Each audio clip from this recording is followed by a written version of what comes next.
Madame, Monsieur, bonsoir. Bienvenue dans ce journal. Voici ce que domine l'actualité. Les chefs d'État et de gouvernement réunis à Addis Abeba en Éthiopie pour le 33e sommet de l'Union africaine. Ce samedi s'est tenu un forum de haut niveau. Le président de la République, champion en charge de la mise en œuvre de l'agenda 2063, a présenté son rapport. Alassane Ouattara recommande l'accélération de la transformation économique du continent. Les relations entre le Royaume-Uni et la Côte d'Ivoire se renforcent. Le prince Édouard est dans le pays. Il s'est rendu ce samedi à l'université Félix Houphouët-Boigny d'Abidjan. Échange avec les étudiants en anglais. Il s'est imprégné aussi du dispositif mis en place pour l'apprentissage de la langue avant de visiter le Centre national de floristique. Et puis en Thaïlande, un soldat ouvre le feu. Environ 20 personnes tuées à Korat dans le nord-est du pays. Selon les autorités, le suspect a agi en volant un véhicule militaire. Il y a quelques instants, des tirs nourris entendus dans un centre commercial de la ville où les tireurs semblent s'être réfugiés. Demain s'ouvre à Addis Abeba en Éthiopie le 33e sommet de l'Union africaine. Ce samedi après-midi, il s'est tenu au siège de l'institution un forum de haut niveau, une rencontre qui portait sur la mise en œuvre de l'agenda 2063 de l'Union africaine. Le président de la République, Alassane Ouattara, était le principal intervenant de ce forum. Il appelle à la transformation de nos économies et à la réduction considérable de la pauvreté. Viviane Aimé est notre envoyée spéciale. Organisé ce samedi au siège de l'Union africaine à Addis Abeba, le forum de haut niveau sur la mise en œuvre de l'agenda 2063 de l'Union africaine avait pour principal intervenant le chef de l'État ivoirien, le président Alassane Ouattara, désigné pour être le champion ou chef de file pour la promotion et le suivi de la mise en œuvre de l'agenda 2063. Mais au fait, qu'est-ce que l'agenda 2063 ? Il s'agit du plan de développement visant à transformer l'Afrique en une puissance mondiale, plan que les pays au sein de l'Union africaine se sont engagés dans leur ensemble lors du 24e sommet de l'Union africaine à mettre en œuvre. Ils se sont aussi fixé une échéance, réaliser ce plan de développement au bout de 50 ans, d'où l'échéance 2063. Ce plan de développement comporte des projets phares qui vont lancer l'intégration du continent africain. 2013 et 2020, en 7 ans, quel est l'état d'avancement de ces différents projets intégrateurs? L'intervention du champion désigné par l'Union africaine pour le suivi de la mise en œuvre de l'agenda 2063 était donc très attendue. Devant un parterre composé de décideurs politiques et de hauts responsables de l'organisation panafricaine, le chef de l'État ivoirien a fait un exposé très documenté sur l'état actuel de la réalisation des différents projets et les difficultés rencontrées. Mon second rapport sur le suivi de la mise en œuvre de l'agenda 2063 et de son premier plan décennal 2014-2023 a été préparé à partir des rapports nationaux de 31 États membres et de 6 communautés économiques régionales. Ce rapport est le fruit du processus de mise en œuvre du cadre de suivi et évaluation harmonisé au sein des États membres. Il souligne les progrès et les résultats enregistrés ainsi que les défis à relever dans les domaines prioritaires. Il propose des recommandations pour accélérer la dynamique enclenchée afin de parvenir à la réalisation de 7 grandes aspirations et des 20 objectifs stratégiques que l'Afrique s'est fixés. On a réalisé des progrès notables dans la mise en œuvre de certains projets phares qui ne doivent pas masquer les retards enregistrés dans la concrétisation de plusieurs d'entre eux. Ainsi, l'accélération de la mise en œuvre de la zone de libre-échange continentale africaine à la suite des décisions du sommet extraordinaire de Niamey en juillet 2019 est un réel motif de satisfaction pour nous tous. Seule l'unité de l'Afrique permettra à notre continent de faire efficacement face aux grands défis des échanges commerciaux mutuellement enrichissants et de contribuer à redéfinir un mutualisme plus équitable. Au niveau du passeport africain et de la libre circulation des personnes, 32 États membres ont signé le protocole instituant la communauté économique africaine pour le droit de séjour, le droit d'établissement et la libre circulation des personnes. Toutefois, à ce jour, un seul État membre, le Rwanda, l'a ratifié. De plus, les directives relatives à la conception, à la production et à la délivrance du passeport africain ont été approuvées par l'Assemblée de l'Union africaine en février 2019. En ce qui concerne le réseau panafricain des services en ligne ou universités virtuelles en ligne, les efforts conjugués des pays membres ont permis à plus de 22 000 étudiants d'obtenir des diplômes dans diverses disciplines de premier cycle et de cycle supérieur. Excellences, Mesdames et Messieurs, à mi-parcours de la mise en œuvre du premier plan décennal, il apparaît de plus en plus certain que la transition vers l'Afrique que nous voulons est réalisable. Excellences, Mesdames et Messieurs, la réalisation de l'agenda 2063 est confrontée à plusieurs défis que nous devons ensemble relever. Il s'agit premièrement des difficultés liées à la faiblesse de nos systèmes statistiques, de la faible mobilisation des ressources financières, 3, des disparités dans les niveaux de maturation et de mise en œuvre entre les projets phares, en raison notamment de la non-disponibilité des financements, l'absence d'études de faisabilité, l'insuffisance de personnel qualifié ou d'équipes de projet et la non-ratification par certains États membres qui demeurent des défis importants à relever, des lenteurs dans la communication autour de l'agenda 2063, sa vulgarisation et son appropriation par le gouvernement et au sein des États membres. Exposé très applaudi et qui vient conforter sur la détermination et l'engagement de la nouvelle vague des chefs d'État africains tournés vers le progrès, de faire de l'Afrique une puissance économique et un continent respecté dans le monde. Notons qu'au siège de l'Union africaine, le président de la République, Alassane Ouattara, a eu un entretien en tête-à-tête avec le secrétaire général de l'ONU, Antonio Guterres. Ajoutons que le président de la République, Alassane Ouattara, prépare ce samedi à un dîner de haut niveau, une rencontre pour les chefs d'État et de gouvernement sur l'Alliance des dirigeants africains pour la nutrition. Il est en visite en Côte d'Ivoire. Le prince Édouard d'Angleterre s'est rendu à l'université Félix Houphouët-Boigny d'Abidjan. Il a planté un arbre au Centre national de floristique, mais avant, il a échangé avec les étudiants au département d'anglais. Le prince s'est imprégné du dispositif mis en place dans le cadre de l'apprentissage de la langue de Shakespeare. Didier Nguessan. L'université Félix Houphouët-Boigny reçoit le prince Édouard. Au menu de cette visite, échange avec les étudiants de la faculté d'anglais sur la culture britannique. Étudiants ivoiriens et britanniques échangent par vidéoconférence sur la plateforme Bilay Connect Online. Le prince Édouard s'est dit honoré de l'intérêt des jeunes apprenants pour la langue anglaise qui présente une réelle opportunité pour eux. Autre étape de la visite, un planting d'arbres au Centre national floristique en compagnie de Richard Donvaï, ministre des Eaux et Forêts. Occasion pour le prince Édouard de découvrir les 60 000 spécimens de plantes qui y sont conservés, des richesses originaires de toutes les végétations de Côte d'Ivoire, un enjeu important pour ce conservatoire et pour les responsables de l'université Félix Houphouët-Boigny. Aujourd'hui, avec le péril que subit la biodiversité, l'enjeu de cette visite, c'est que nous focalisons les caméras du monde entier sur notre espace de conservation pour que cet espace soit vulgarisé, j'allais dire, au niveau national et international.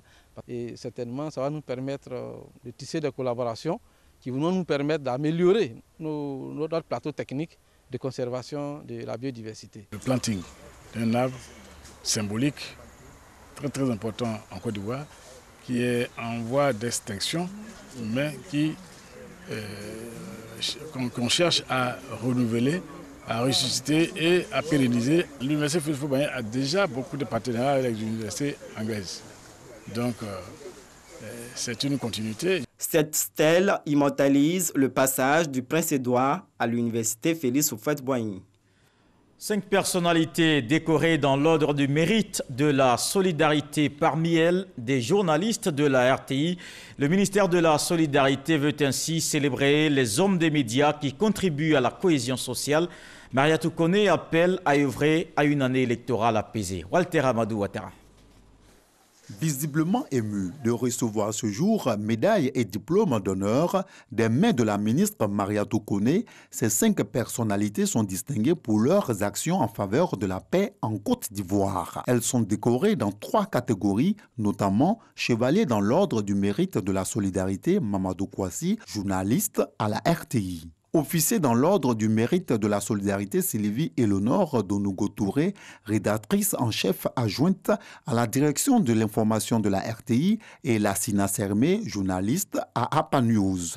Enfin, commandeur dans l'ordre du mérite de la solidarité, la directrice générale de la Société des Palaces de Cocody, Maferima Diarra-Souban Ouattara, et l'ambassadeur de l'Union européenne en Côte d'Ivoire, Jobst Fon Kinchman. Cette distinction est perçue par les récipiendaires comme un encouragement à continuer à bien s'illustrer. Quand vous êtes honoré par votre État, l'État de Côte d'Ivoire, par rapport aux actions que vous posez au quotidien dans la vie autour de vous, ça ne peut que vous réjouir. C'est surtout un appel à mieux faire, à être des artisans de paix et de solidarité, à défaut de maintenir le cap en tant que journaliste, que nos mots dessinent des colombes et non des épées en cette année électorale. Il ne faut jamais cesser d'arrêter de dire qu'être solidaire avec les autres, c'est absolument fondamental, parce que c'est ça qui crée une communauté entre les gens. Dans son message, la ministre de la Solidarité, de la Cohésion sociale et de la lutte contre la pauvreté a rappelé le thème de la célébration officielle de la Journée nationale de la paix tenue le 15 novembre 2019 à Figayo, dans la commune de Yopougon, où 20 personnalités avaient été décorées pour les mêmes raisons. Mesdames et messieurs, au-delà des mots, agissons ensemble pour un environnement électoral apaisé. Nous devons relever ce défi pour bâtir une nation fraternelle, forte et prospère, condition indispensable d'un développement durable, inclusif et participatif pour un mieux-être individuel et collectif. Cette cérémonie de décoration a été mise à profit par la ministre Mariatou Koné pour exhorter les médias classiques et les réseaux sociaux à ne pas relayer les violents propos. On s'intéresse à présent au financement des jeunes. À Cocody, plus de 256 millions de francs CFA pour 538 jeunes. Ils pourront initier ou accroître leurs activités génératrices de revenus. Cela s'inscrit dans le cadre de l'opération Agir pour les jeunes. La ministre Kandia Camara a réaffirmé l'engagement du gouvernement à aider les jeunes pour une bonne insertion professionnelle. Christ Diomandé, Salimatoudia. Ils sont 538 jeunes porteurs de projets, dont 239 femmes et 299 hommes de la commune de Cocody. Ils viennent de bénéficier d'un financement d'un montant d'environ 256 millions de francs CFA. Cette remise de chèques va permettre à ces jeunes de se lancer dans le monde de l'entrepreneuriat à travers des activités génératrices de revenus. Cette opération a pour objectif principal d'assurer à un grand nombre de jeunes l'activité de génératrice de revenus de sorte à pouvoir à leurs besoins. Ainsi, des financements importants sont accordés à des jeunes qui ont une idée de projet ou qui désirent agrandir une activité économique déjà existante. Pour le ministère de la Promotion de la Jeunesse et de l'Emploi des Jeunes, l'objectif est de rapprocher l'agence emploi jeunes des populations cibles et aussi de procéder à l'installation des guichets emploi dans l'ensemble des 201 communes du pays pour informer et orienter les demandeurs. Occasion pour la ministre Kandia Camara d'exhorter les jeunes à entreprendre. Elle a aussi rappelé la vision du gouvernement, celle d'aider cette jeunesse. De nombreuses actions pertinentes sont menées par plusieurs départements ministériels dans des secteurs clés tels que l'éducation, l'hydraulique, l'électrification, la santé et l'emploi des jeunes, pour ne citer que cela. De belles victoires attendent les jeunes qui seront prises en compte dans le cadre du projet sur les 24 mois prévus. Ces bénéficiaires n'ont pas manqué d'exprimer leur gratitude au gouvernement. Sincèrement, je suis très content d'avoir reçu ce chèque qui va me permettre de réaliser mon projet. Mon projet, c'est de faire l'élevage de lapins. Pour les mois à venir, ce sont plus de 2000 jeunes de la commune de Cocody qui bénéficieront de financement d'un montant d'environ 931 millions de francs CFA. Et le projet Agir pour les jeunes touche tout le pays. Ce samedi, la ville de Bouaké a abrité la phase 2 de cette initiative du gouvernement en faveur de l'insertion socio-professionnelle de la jeunesse dans la région du Bouaké. Ils sont au total 970 jeunes qui bénéficient d'un financement pour un montant global de 497 millions de francs CFA. Ces jeunes sont porteurs de projets dans différents secteurs d'activité. Ils pourront alors les mener à bien grâce à cet appui financier. Et obtenir un emploi ou avoir une activité, c'est surtout mieux dans un environnement propice. La Société ivoirienne de télédiffusion veut justement offrir un meilleur environnement de travail à ses agents. Un comité de santé et de sécurité installé, il est composé de 9 membres. Cette structure va évaluer le fonctionnement et les impacts des différentes activités. Des explications avec David Soyo et Jean-Marc Diadji. La Société ivoirienne de télédiffusion IDT dispose désormais d'un comité de santé et de sécurité au travail. Composé de 9 membres, le comité a pour mission de veiller sur l'état de santé des travailleurs et de prévenir les risques sur les lieux de service. Il faut des gens en bonne santé, parce que si on n'a pas la santé, quelle que soit la volonté qu'on a, on ne peut pas travailler. Donc le préalable, j'ai envie de dire, ça va être ça, faire en sorte que les travailleurs puissent exercer leur métier dans un environnement sain. L'installation du comité de santé et de sécurité au travail obéit au respect du Code du travail ivoirien. Au-delà même du respect du Code du travail, c'est ce comité-là qui veille à la promotion de la prévention des risques professionnels. Quand on parle de prévention, ça veut dire que la chose n'est pas encore arrivée, mais on fait l'effort, on informe les gens pour éviter cette chose. Pour le directeur général de la Société ivoirienne de télédiffusion IDT, ce comité va permettre à ses agents d'améliorer leur rendement au quotidien. Nous recherchons la performance et donc c'est une fierté pour nous d'installer ce comité. Deuxièmement, il faut reconnaître qu'effectivement ça fait partie des règles de gestion d'une entreprise. C'est quelque chose qui est demandé. Donc ça veut dire que nous tenons vraiment à mettre la société en règle de fonctionnement normal. La Société ivoirienne de télédiffusion, créée le 20 décembre 2017 par adoption en Conseil des ministres, a pour principale mission d'assurer la diffusion des programmes radiophoniques et télévisuels sur le territoire ivoirien et la création, l'exploitation, l'entretien et l'extension des réseaux de diffusion de télévision numérique terrestre, TNT. Dans l'actualité politique, le RHDP continue la mobilisation des populations sur le terrain. Membre du directoire du parti, le ministre Amédée Kouakou en campagne de sensibilisation. Vendredi dernier, il était dans la région du Bouaké. Il a rencontré les populations autour des idéaux de rassemblement, de paix et de développement. Léon Brou. À Manikro, Koukoïdou, Okromoudou, Balokuya, Baliban, bref, dans la région du Bouaké, aucune communauté, y compris les ressortissants du Bébaoulé, n'ignore le RHDP. Seulement, le froid entre le président Alassane Ouattara et son aîné Henri Konan Bédié, où le sentiment d'être oublié par le développement plombe l'engagement de ces populations pour le parti. Nous voyons que le RHDP, bon, ils sont en mouvement et ils sont au travail.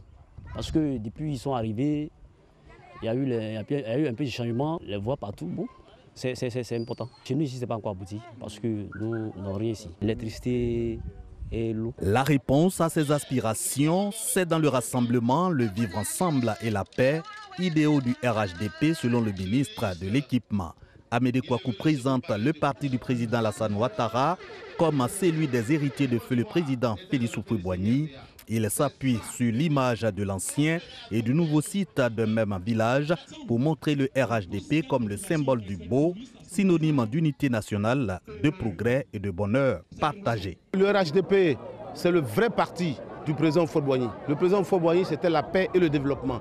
On ne peut rien faire sans le rassemblement. C'est tous les Ivoiriens qui doivent être ensemble, comme l'a toujours prôné le père de la nation, le président Houphouët-Boigny. Et c'est dans cette vision que s'inscrit le président Alassane Ouattara. Et nous allons continuer donc à porter ce message de paix, ce message de cohésion. Des arguments qui achèvent de convaincre. Tout le monde est RHDP. Parce que nos présidents, à cause de lui, on mange. Donc, si lui-même n'est pas bien placé là, c'est qu'on ne peut pas aller au champ, on ne peut pas dormir, on ne peut pas faire quelque chose. Donc, moi, je suis derrière lui. Dans les localités où ils se sont rendus, la prochaine visite du Premier ministre Amadou Gon Coulibaly dans le Boklé n'est pas passée sous silence. Amédée Kouakou et sa délégation ont invité les populations à la mobilisation. Et le Boklé qui reçoit effectivement le Premier ministre du 13 au 15 février. Il effectue une visite de travail dans la région. Amadou Gon Coulibaly va poser des actions de développement à Sassandra, Fresco et autres localités de la région. Il va aussi inaugurer plusieurs infrastructures socio-économiques. L'événement se prépare. Le ministre Philippe Légré a rencontré les élus, cadres et les chefs traditionnels de la région à Abidjan. Il a lancé un appel à la mobilisation. Mamadou Kwasi. Bitumage de la voirie de la ville de Sassandra, ainsi que la construction d'un nouveau marché central, le reprofilage des routes villageoises de la région du Boklé. À cela s'ajoute la construction des centres de santé, des écoles, ainsi que l'adduction en eau potable. Tout ceci couronné par le prochain débarcadère, une infrastructure qui sera livrée dans les mois à venir. Mais avant son ouverture, d'autres projets seront lancés à partir du 13 février prochain par le Premier ministre Amadou Gon Coulibaly. Et ce, dans le cadre d'une visite de travail qu'il va effectuer dans la région du Boklé du 13 au 15 février 2020. Avant cette visite, les cadres de la région du Boklé, dans toutes leurs composantes politiques et religieuses, accompagnés des autorités coutumières et administratives, se concertent à Abidjan. Une occasion pour sonner la mobilisation avant l'heure. Dire à tous les ressortissants de la région du Boklé, qu'ils soient à Abidjan ou à l'intérieur du pays, de converger tous le 13 à Fresco, le 14 et le 15 dans la région du Boklé, pour réserver un accueil chaleureux au Premier ministre de la République de Côte d'Ivoire et à travers lui au président de la République, le président Alassane Ouattara. Parce que toute la région du Boklé est derrière le président de Ouattara. Nous l'aimons bien dans notre région. Nous avons vraiment besoin qu'il vienne nous apporter le développement. Le Premier ministre arrive, il vient avec de bonnes choses pour notre région et nous ne pouvons pas manquer cela. Cette rencontre d'Abidjan a été l'occasion pour ces filles et fils de la région du Boklé de réaffirmer la détermination à renforcer l'union et la solidarité qui renaît de plus en plus. Des valeurs qui vont accentuer le développement de cette région pleine de richesses agricoles et touristiques. Le réseau des jeunes cadres du RHDP demande à la Cour pénale internationale de poursuivre le procès de Laurent Gbagbo et Charles Blé Goudé. Les responsables ont produit une déclaration. Je vous propose un extrait au micro d'Éric Goré. Nous venons par la présente déclaration prendre à témoin la communauté internationale et nationale. Nous, Ivoiriens, avons encore les blessures vives d'une frange de la population. Nous vivons encore les stigmates.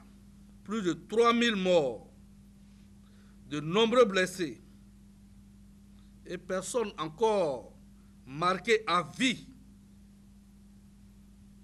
des brimades de la crise post-électorale en Côte d'Ivoire. Nous suivons avec beaucoup d'intérêt la reprise du procès de la crise ivoirienne. Nous demandons à la Cour pénale internationale de maintenir le cap. Nous apportons notre soutien au gouvernement pour tout ce qu'il fait pour les victimes et leurs ayants droit afin de leur permettre de vivre dignement leur douleur. Ouvrons la page noire de ce journal. Isiaka Ouattara, dit Ouattao, conduit hier à sa dernière demeure à Doropo, sa ville natale. C'est dans le nord-est de la Côte d'Ivoire. Les parents, amis et connaissances étaient dans le recueillement des prières dites pour le repos de l'âme du colonel-major. Vous allez le voir dans ce reportage d'Herman Niamien, la région de Bonkani pleure son fils. Le corps arrivé par avion à l'aérodrome de Bouna a été d'abord conduit au palais royal de Bouna avant de prendre la direction de sa ville natale d'Oropo. Les populations encore sous le choc sont toutes unanimes. La région du Bonkani vient de perdre l'un de ses illustres fils. Tout ce que le Bougani compte comme cadre a fait le déplacement pour cet enterrement. Donc c'est un grand jour, c'est avec beaucoup d'émotions, beaucoup de tristesse qu'on le dit, mais comme on dit, c'est la volonté de Dieu et conformément donc aux traditions locales, on continue donc les prières pour le repos de son âme. Personnellement, d'abord pour moi, c'est une très grande perte, c'est une perte incommensurable. Ensuite, pour la région, c'est une perte indescriptible parce que c'était un facteur d'union, c'était un rassembleur, c'est quelqu'un qui a beaucoup apporté à cette région. Il faut se confier à Dieu, sinon vraiment, ça nous a beaucoup frappé parce que c'est lui qui était tout pour nous. Fervents pratiquants de la religion musulmane, les siens étaient dans le recueillement ce vendredi à la mosquée principale de la ville. Ils ont élevé leur voix vers Dieu afin qu'il lui accorde sa miséricorde pour le repos de son âme. Aux côtés de la famille dans ces moments douloureux, les cadres et élus de la région, ses frères d'armes avec à leur tête le général de corps d'armée Lassina Doumia ainsi que plusieurs de ses amis et connaissances. Sur la place publique de la mairie où le corps a été conduit, l'imam principal de la mosquée de Doropo a fait la prière mortuaire. Ses frères d'armes aussi lui ont rendu un dernier hommage avant qu'il ne soit inhumé dans la stricte intimité familiale au sein de sa résidence privée à Doropo. Les œuvres de Félix Houphouët-Boigny bientôt exposées dans un musée. Le ministère de la Culture a signé un partenariat avec le club des amis du musée Félix Houphouët-Boigny. Il sera bâti à Yamoussoukro, sa ville natale. C'est une reconstitution de la vie et des actions du premier président de la Côte d'Ivoire, dont nous parle Issa Tionaïo. Félix Houphouët-Boigny, père fondateur de la Côte d'Ivoire moderne, bientôt immortalisé dans un musée à Yamoussoukro. Cette décision a fait l'objet d'une signature de convention de partenariat entre le ministère de la Culture et de la Francophonie et le club des amis de ce musée. En présence du ministre du Commerce et de l'Industrie, Souleymane Diarra-Souba, et celui du Tourisme et des Loisirs, Siandou Fofana. Pérenniser Félix Houphouët-Boigny à travers un musée est pour la fille d'Amadou Ampateba, ami du président ivoirien, une reconnaissance méritée. Convoquer Ampateba par rapport à Houphouët-Boigny ne saurait surprendre. Les deux hommes se sont connus en 1946. Donc cette fondation est partie intégrante de ce musée-là, parce que nous avons des milliers d'échanges de correspondances manuscrites d'Houphouët-Boigny vers Amadou Ampateba. Pour le ministre de la Culture et de la Francophonie, la mise en œuvre de ce projet par le président de la République, Alassane Ouattara, montre son attachement profond au père de l'indépendance de la Côte d'Ivoire. Le gouvernement a réaffirmé son désir et sa volonté de faire en sorte que ce musée puisse voir le jour afin de prolonger la pensée et l'action du président Houphouët-Boigny. Chef de l'État, le président Alassane Ouattara, sachant et reconnaissant que Houphouët-Boigny est notre patrimoine commun, est la personne qui nous rassemble à travers son enseignement, à travers sa vie, à travers l'exemple qu'il a donné du sacrifice de lui-même, a créé un parti politique pour perpétuer son œuvre. Et ce musée vient prolonger cette action du chef de l'État, du président Alassane Ouattara. Ce musée, à l'honneur de Félix Houphouët-Boigny, sera opérationnel au cours de ce premier semestre, selon le ministre de la Culture et de la Francophonie, Maurice Kouakou Pandama. Et toujours en culture, Ferla ou le dernier maillon de la chaîne et un rêve presque impossible. Voilà les deux nouvelles de Hanzata Ouattara, journaliste et écrivaine. Les œuvres présentées officiellement dans la commune du Plateau, la culture, c'est nous faut, la civilisation, l'amour, l'ambition sont autant de thèmes clés abordés dans ces ouvrages romanesques. Puis dans le reste de l'actualité, le bilan s'alourdit, environ 20 personnes tuées à Korat dans le nord-est de la Thaïlande. C'était un soldat thaïlandais qui a ouvert le feu. Selon les autorités, le suspect a agi en volant un véhicule militaire. Il a posté des photos et des vidéos de lui sur sa page Facebook en tenue de combat, casque sur la tête. N'ayant pas été arrêté, il serait retranché dans un centre commercial de la ville. Il y a environ 1 heure, les forces ont lancé l'assaut sur ce centre commercial. Voilà qui met un terme à ce journal. Merci de l'avoir suivi. Je vous retrouve demain avec beaucoup de plaisir. Bonsoir.